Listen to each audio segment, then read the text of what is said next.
আল্লাহ পাক রব্বুল আলামিন বলতেছেন এই কোরআনুল কারীমের মধ্যে আমাদেরকে আল্লাহ জানায় দিতেছেন আমি আল্লাহ পাক রব্বুল আলামিন দুনিয়ার জমিনে মানুষগুলোকে সৃষ্টি করেছি।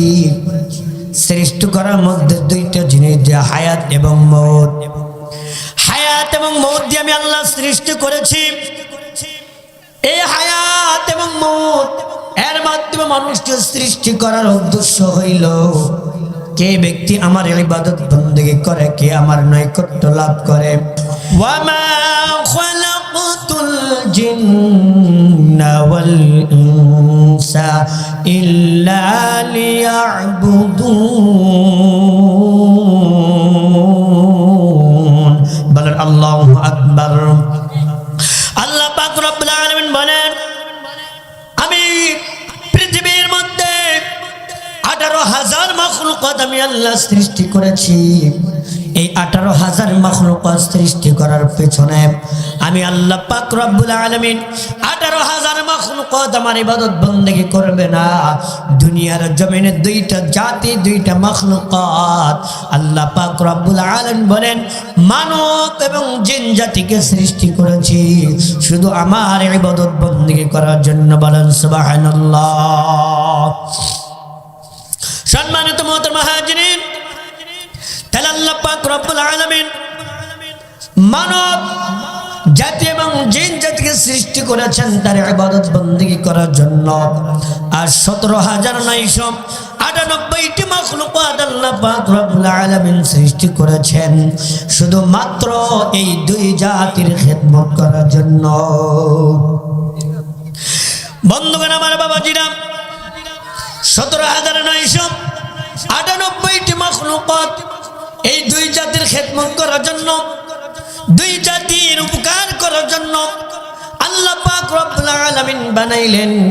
কিন্তু আজকে দেখা যায় এই 17,098টি মাখলুকাতের মধ্যে 17,998টি মাখলুকাতের মধ্যে অনেকগুলো আমাদেরকে মানে না এবং আমাদের উপকার করে না।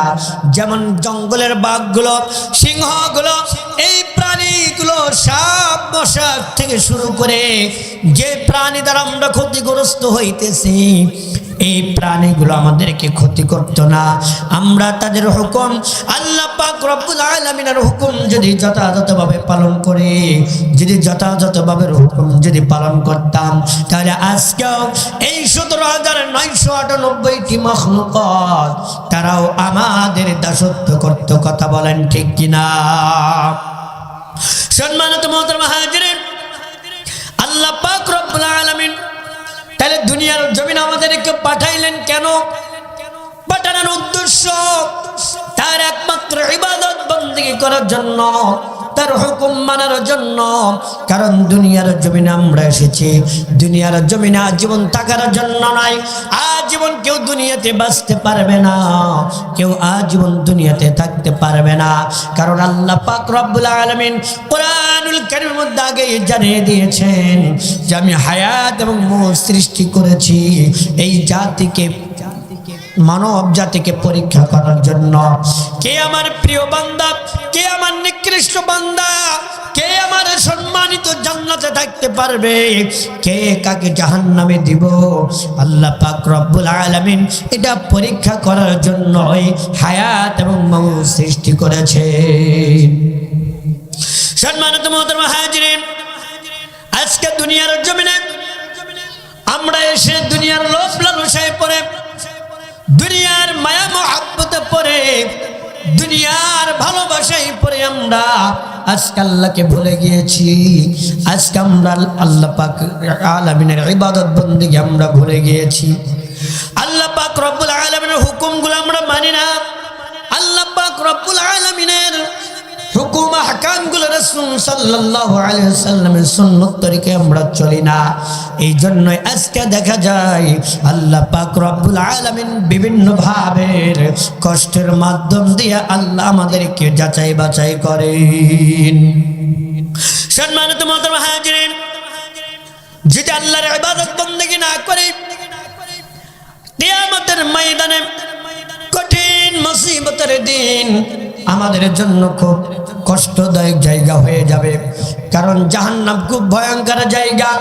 দুনিয়াতে আজীবন থাকার জন্য আসি নাই, দুনিয়াতে কেউ আজীবন থাকতেও পারবো না।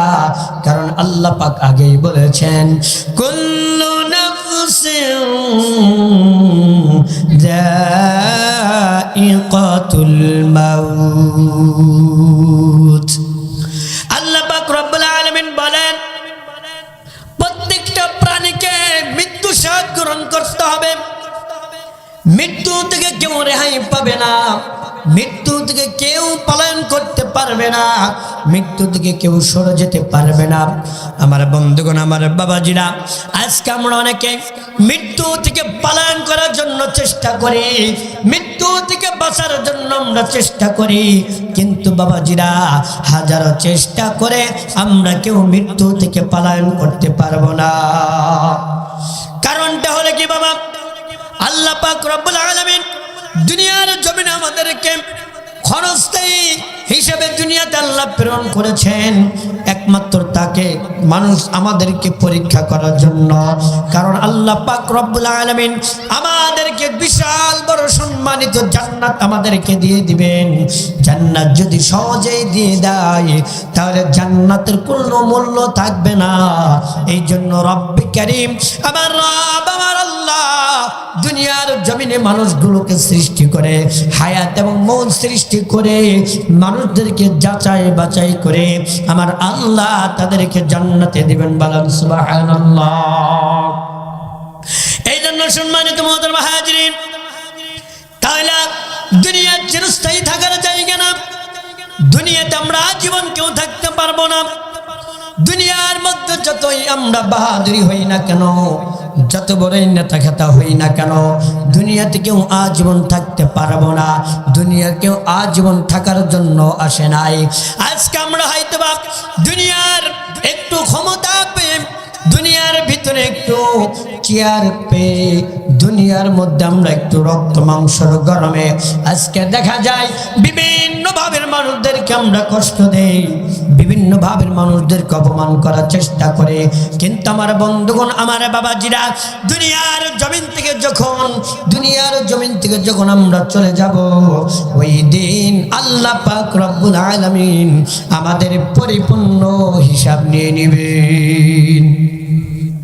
সম্মানিত মুহতারাম হাজিরিন, তাহলে দুনিয়া চিরস্থায়ী জায়গা না। দুনিয়াতে আমরা জীবন কেউ থাকতে আসি নাই, দুনিয়াতে কেউ আজীবন থাকবো না। দুনিয়ার জমিন থেকে যখন আমরা বিদায় হয়ে চলে যাব, আল্লাহ পাক রব্বুল আলামিন যত আমাদেরকে হায়াত এবং মওত আমাদের দুইটা জিনিস সৃষ্টি করেছেন, মৃত্যু আমাদেরকে বরণ করতেই হবে। মৃত্যু থেকে কেউ আমরা রেহাই পাবো না।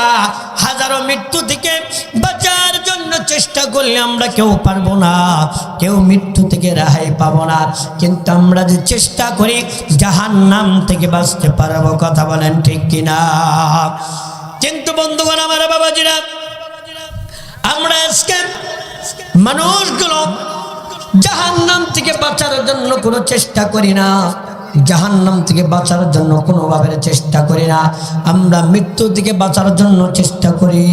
আমার বন্ধুগণ, আমার বাবাজিরা, হাজারো চেষ্টা করেও আমরা কেউ মৃত্যু থেকে রেহাই পাবো না। আমার বন্ধুগণ, আমার বাবাজিরা, তাহলে মৃত্যুবরণ করতে হবে। মৃত্যু থেকে কেউ রেহাই পাবে না। কিন্তু বন্ধু, মৃত্যু বরণ করতে গেলে মৃত্যু মানুষের জন্য দুই প্রকারের মৃত্যু হয়। এক নম্বরে মৃত্যু হইল মানুষ যখন ইমানদার মুমিন মুত্তাকিন পরহেজগার বান্দা হয়। রে বাবাজিরা, এই মুত্তাকিন পরহেজগার বান্দাদের মৃত্যুটা কেমন হয়? মৃত্যু এমন সুন্দর মৃত্যু হয়ে যায় আমার বন্ধুগণ, আমার বাবাজিরা,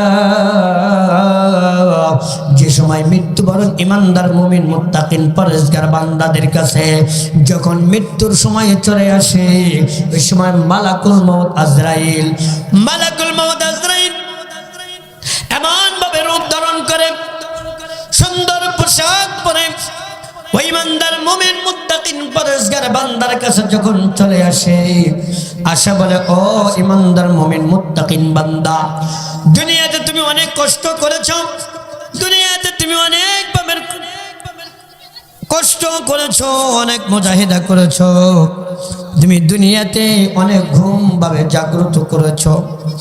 এই জন্য আল্লাহ পাক রব্বুল আলামিন তোমার উপর খুশি হইয়া, তোমার উপর মহাব্বতের সহিত আল্লাহ তোমার জন্য পাঠাইছে, তোমাকে নেওয়ার জন্য। তুমি মৃত্যুবরণ করার পরে আল্লাহ তোমাকে জান্নাতে দিয়ে দিবে, জান্নাত তোমার জন্য অপেক্ষা করতেছে। এই কথা বলে যখন সুন্দরভাবে কথা বলে, দুনিয়ায় মানুষগুলো যাকে ভালো নাম ধরে ডাকতো, এই ভালো নাম ধরে যখন ডাক দিয়ে দেয়, হাদিসের মধ্যে আছে, কিতাবের লেখকরা লেখে, ওই সময় মালাকুল মউত আজরাইল কথা বলার সঙ্গে সঙ্গে রূহগুলো এমন একটা ফুলের তোড়া নিয়ে আসে, ওই তোড়ার মধ্যে রূহটা এমন ভাবে বাইর হয়ে যায়, মনে হয় ছোট্ট বাচ্চা যখন তার মায়ের বুকের দুধ খেয়ে খেয়ে যেমন ঘুমিয়ে যায়, ওই ইমানদার মুমিন মুত্তাকিন বান্দা তেমনই ভাবে একদম রায় ঘুমিয়ে পড়ে যায়। সম্মানিত মুহতারাম হাজিরিন, এই জন্য আমার বন্ধুগণ, আমার বাবাজিরা, আজকে দেখা যায় অনেক মানুষ হঠাৎ করে দুনিয়ার জমিন থেকে চলে যায়। অনেক মানুষ যখন মৃত্যুবরণ করে, ঘরের মধ্যে অলৌকিকভাবে অনেক কিছু ঘটনা ঘটে। কিন্তু আমার বাবাজিরা, যদি মুত্তাকিন পরহেজগার যদি বান্দা যদি না হয়, ওই বান্দা যদি মুনাফিক হয়, ওই বান্দা যদি জাহান্নামের যদি ব্যক্তি হয়ে যায়, আমার বন্ধুগণ, আমার বাবাজিরা, ওই সময় মালাকুল মউত আজরাইল যখন সামনে চলে আসে, মালাকুল মউত আজরাইল আসার পরে এমন ভাবে ভয়ানক রূপ ধারণ করে, রূপ ধারণ করার পরে যখন বলে, খবিসের বাচ্চা খবিস, তুই দুনিয়ার জমিনে অনেক ভাবে তুই লানত প্রাপ্ত হয়েছিস, আল্লাহর হুকুম অমান্য করেছিস, এই জন্য আল্লাহ পাক রব্বুল আলামিন তোর উপর অসন্তুষ্ট। আয় তুই খামোশ, তুই খবিস, তুই বের হয়। যে সময় ভাবেন মালাকুল মউত আজরাইল যখন ভয়ঙ্কর রূপ ধারণ করে যখন আমাদের সামনে চলে আসে, রূহগুলো বিভিন্নভাবে পালানোর চেষ্টা করে। আমার বন্ধুগণ, আমার বাবাজিরা, রূহগুলো যখন পালানোর চেষ্টা করে, মালাকুল মউত আজরাইল তখন ওই সময় এমন ভাবে তাদের রূহগুলো বের করে, আমার বন্ধুগণ, আমার বাবাজিরা, দুনিয়ার জমিনে দেখা যায় যেমন বাং মাছ, এবং এই মাছগুলো যেমন ছেড়ে, এবং দুনিয়াতে যখন গরু জবাই করে, জবাই করার পরে যখন চামড়া খেলে, ওই চামড়া খেলা অবস্থায় ওই যেমন কষ্ট পায়, আমার বন্ধু, আমার বাবাজিরা, ওই মানুষটা এমন ভাবে কষ্ট পায়, মালাকুল মউত আজরাইল তার চেহারাটা এমন ভয়ঙ্কর হয়, পা থাকে জমিনে আর মাথা থাকে আসমানে, এমন ভয়ঙ্কর রূপ ধারণ করে। যখন এই ব্যক্তির সামনে এসে রূহগুলো বিভিন্ন জায়গায় পালানোর চেষ্টা করে, আমার বন্ধুগণ, আমার বাবাজিরা, যখন রূহগুলো পালানোর চেষ্টা করে, মালাকুল মউত আজরাইল এমন ভাবে তাকে টানে শেষে এমন ভাবে করে, আমার বন্ধু, এমন ভাবে তাদেরকে মৃত্যুবরণ করা হয়। তার মৃত্যুবরণ করার পরে রূহটা যখন বের করা হয়, রূহ থেকে এমন ভাবে দুর্গন্ধ চলে আসে, ওই দুর্গন্ধ নিয়ে যখন আসমানের দিকে যখন রওনা হয়, আসমানের দিকে যখন রওনা করতে যায়, আমার বন্ধুগণ, আমার বাবাজি, ওই সময় সমস্ত আসমানের ফেরেশতাগুলো দরজা বন্ধ করে দেয়। আমার বন্ধুগণ, আমার বাবাজিরা, তাইলে মৃত্যুটা যদি এমন ভয়ঙ্কর হয়ে যায়, মৃত্যুটা যদি এত কষ্ট হয়ে যায়, আমরা যদি, আমার বন্ধুগণ, আমার বাবাজিরা, দুনিয়ার জমিন আমরা চলাফেরা করতেছি, দুনিয়ার জমিন আমরা সব কিছু করি, কিন্তু আমার রব, আমার আল্লাহর হুকুমগুলো আমরা মানার চেষ্টা করি না, পালন করার চেষ্টা করি না। আমার বন্ধুগণ, আমার বাবাজিরা, যদি আমাদের চক্ষু দুইটা বন্ধ করে যদি আমরা মনে মনে যদি চিন্তা করি, আমার বন্ধুগণ, আমার বাবাজিরা, আপনি চিন্তা ভাবনা করেন, মনে রাখেন, এখন মনে করবেন মালাকুল মউত আজরাইল আপনার সামনে হাজির হয়ে গেছে। মালাকুল মউত আজরাইল যখন আপনার সামনে হাজির হয়ে যায়, মনে মনে চিন্তা করেন মালাকুল মউত আজরাইল হাজির হওয়ার পরে এখন আপনার রূহ থেকে, আপনার শরীর থেকে রূহটা বের করে নিবে। রূহটা বের হওয়ার পরে আমার বন্ধুগণ, আমার বাবাজিরা, দুনিয়ার যাদের জন্য এত কষ্ট করে, দুনিয়াতে যাদের জন্য এত কষ্ট করে কামাই উপার্জন করলেন, তারা সকলে মিলে আপনার পাশে এসে কান্না শুরু করে দিবে। বিভিন্ন বাবার কান্নাকাটি শুরু করবে। আপনার ছোট্ট মাসুম বাচ্চা এসে বাবা বাবা বলে ডাক দিবে। আপনার ছোট্ট মাসুম বাচ্চা এসে, মেয়ে এসে বাবা বাবা বলে ডাকবে, ছেলে এসে বাবা বাবা বলে ডাকবে। আপনি শুনতে পারবেন কিন্তু কোনো ধরনের উত্তর দেওয়ার সুযোগ থাকবে না। আপনি কিছুই বলতে পারবেন না, সব কিছু বুঝতে পারতেছেন। আপনি যখন শুয়ে আছেন, আপনার পাশে এসে আপনার মা বাবা বাবা বলে চিৎকার করবে, সন্তান সন্তান বলে চিৎকার করবে। মার কান্না আপনি শুনতে পারবেন কিন্তু কোনো কথা বলতে পারবেন না, উত্তর দিতে পারবেন না।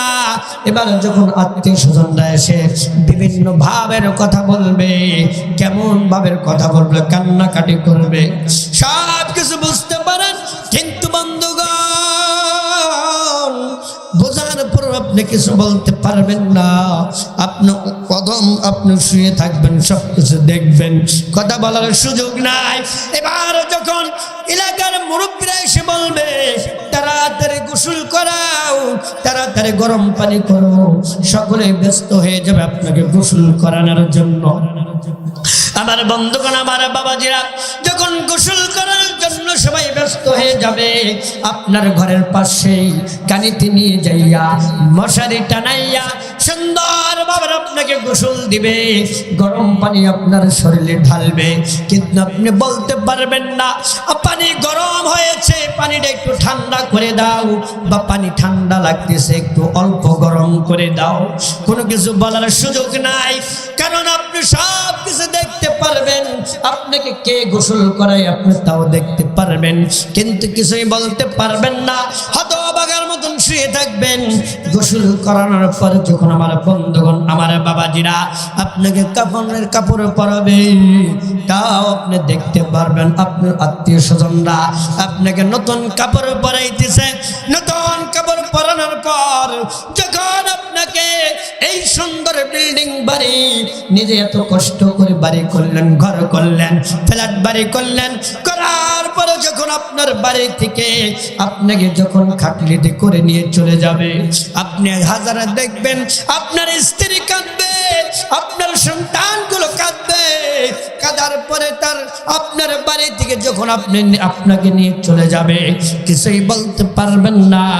আপনার সঙ্গে কিছু লোক চলে যাবে, যাওয়ার পরে মাঠে নিয়ে যাইয়া কবরস্থানের পাশে নিয়ে যখন আপনারা জানাজা শেষ করে যখন কবরে রেখে দিবে, বন্ধুগণ, আমার বাবাজিরা, কবরে রাখার পরে মাটি যখন দিয়ে দিবে, মাটি দেওয়ার পরে মনে করেন তো আপনার আমার আর দুনিয়াতে কি আছে।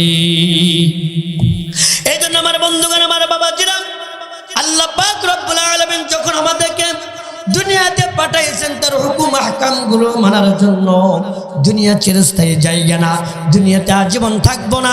এই জন্য বলতেছি বন্ধুগণ, আল্লাহ পাক রব্বুল আলামিন যতদিন পর্যন্ত আমাদেরকে হায়াত দিয়েছেন তার ইবাদত বন্দেগী করার জন্য আমরা চেষ্টা করব।